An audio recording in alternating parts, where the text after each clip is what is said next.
In the bustling city of Bengaluru, amidst the cacophony of honking horns and the relentless pace of urban life, lived Arjun, a 35-year-old software engineer.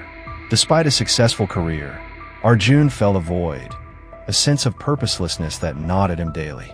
His routine had become a monotonous cycle. Wake up, commute through traffic, code for hours, return home exhausted, and repeat.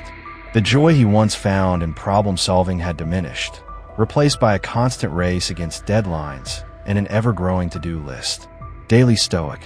One evening, while scrolling through YouTube in search of motivation, Arjun stumbled upon a video titled 7 Habits That Make You Highly Effective. These lessons will change your life. Stoic philosophy. Intrigued, he clicked on it, unaware that this would mark the beginning of a transformative journey. 1. Focus on what you can control. The video introduced the Stoic principle of distinguishing between what is within our control and what is not. Arjun realized that he often stressed over factors beyond his influence. Office politics, market fluctuations, even the weather. Inspired, he began to shift his focus inward, concentrating on his reactions and decisions. He started each day by listing things he could control: his attitude, effort, and responses. This simple practice brought a sense of empowerment and clarity. 2. Master your emotions. Arjun recognized that his emotions often dictated his actions, leading to impulsive decisions and unnecessary conflicts. Drawing from Stoic teachings, he began practicing mindfulness, observing his feelings without judgment. When faced with criticism or setbacks, he paused, reflected, and responded with composure. Over time, this emotional regulation improved his relationships and decision-making. 3.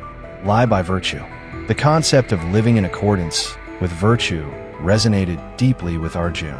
He identified core values: integrity, perseverance, and compassion, and aligned his actions accordingly. At work, he mentored junior colleagues, emphasizing ethical coding practices. In personal life, he volunteered at local NGOs, finding fulfillment in service. This alignment between values and actions brought a renewed sense of purpose. 4. Practice voluntary discomfort.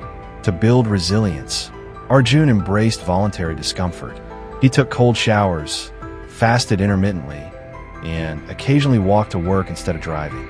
These practices, though challenging, strengthened his willpower and prepared him to handle life's unpredictabilities with grace. 5. Reflect daily. Inspired by Marcus Aurelius' meditations, Arjun began journaling nightly. He reflected on his actions, decisions, and thoughts, assessing alignment with his values. This habit fostered self-awareness, allowing him to recognize patterns, celebrate progress, and identify areas for improvement. 6. Contemplate mortality.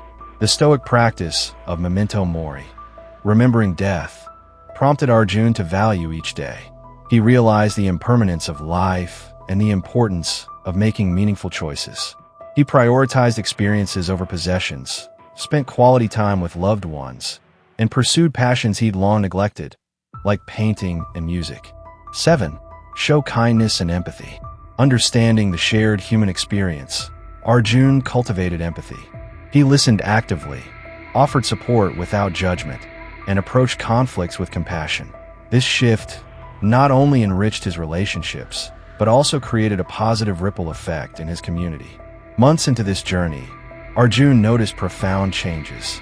He felt more grounded, purposeful, and content.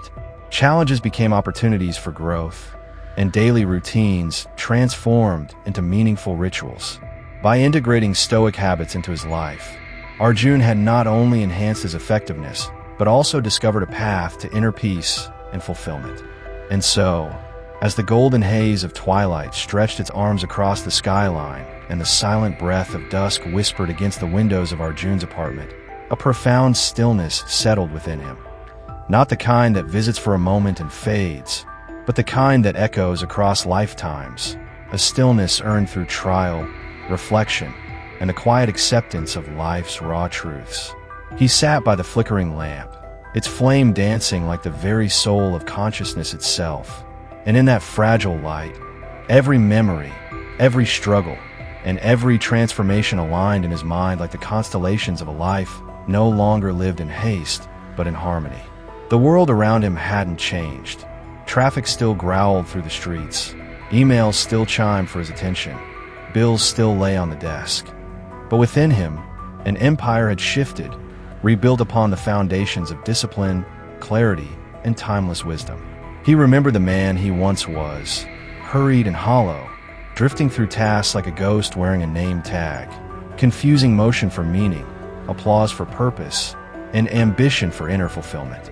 That man had chased approval like a thirsty animal and ran from discomfort as if it were death itself. But now, with every breath, he welcomed the unknown. He bowed to the fleeting nature of time, and he carried his suffering not as a burden, but as a sculptor carries his chisel, necessary for crafting beauty from chaos.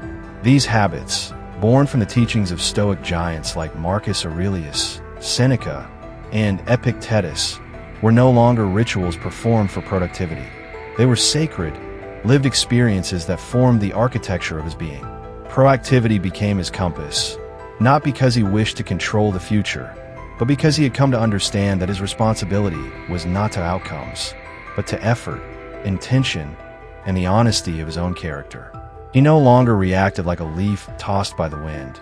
He responded like a mountain echoing the thunder, not moved, only resonating.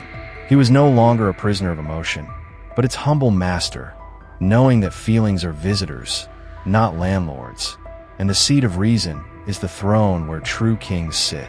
And in aligning his life with virtue, not the hollow imitation of moral performance, but the deep-rooted integrity that blooms in silence, he had found his compass. He did not need the applause of the crowd, because the applause of a clear conscience now roared louder than any stadium. His daily discomforts, once resisted, now became sacred trials, cold showers, early mornings, silence in the face of insult, all building a callus that would not bend to fate but dance with it. And each night, as he wrote in his journal, he met his own soul without masks or excuses. He confronted the truth not as an enemy, but as a mirror, and found that every fault was a doorway to grace. He no longer feared death. In fact, he greeted it each morning with the salutation of Stoic: "You may visit today, or not, but I will live as if you will." Mortality no longer haunted him. It illuminated the path. Every goodbye was more sacred, every smile more eternal. Life was not a line, but a circle, and every day he stepped into its center, calm and composed. His kindness, once occasional, had become relentless, not soft, not performative, but radiant. He could meet anger with understanding, weakness with strength, noise with silence. He learned that compassion is not the denial of justice, but its highest form. And now, as he sat beneath the stars, those silent witnesses of every age, he understood what it meant to live deliberately, to wake up with clarity and sleep with peace, to rise not for deadlines, but for purpose, to serve not ego, but essence. He was not perfect, he never would be, but he was no longer chasing perfection. He was embracing progress. Each day was a step on a sacred journey, and each habit a torch lighting the path. The Stoics had not given him easy answers. They had handed him a blade to cut through illusion. And in doing so, he had carved out a life not just lived, but truly realized. There were no more grand speeches, no more desperate affirmations, only silence, focus, virtue, and courage. And in that silence, the roar of true power resounded, not over others, but over the self. And perhaps that is the true definition of effectiveness, not the number of tasks completed, nor the applause gathered, but the quiet, unwavering ability to live in accordance with your deepest values, no matter the storm outside. As the wind passed through the window, carrying the scent of distant rain and ancient truths, Arjun closed his eyes, not to sleep, but to listen, to the steady pulse of time, to the breath of the universe within him, to the Stoic anthem that whispered from every corner of existence. Live now, live well, live by reason and heart united. And when death knocks, answer not with fear, but with a life well spent. And in that moment, As the night deepened and time became still, Arjun smiled. Not because he had arrived, but because he finally understood how to walk, with purpose in every step and eternity in every moment.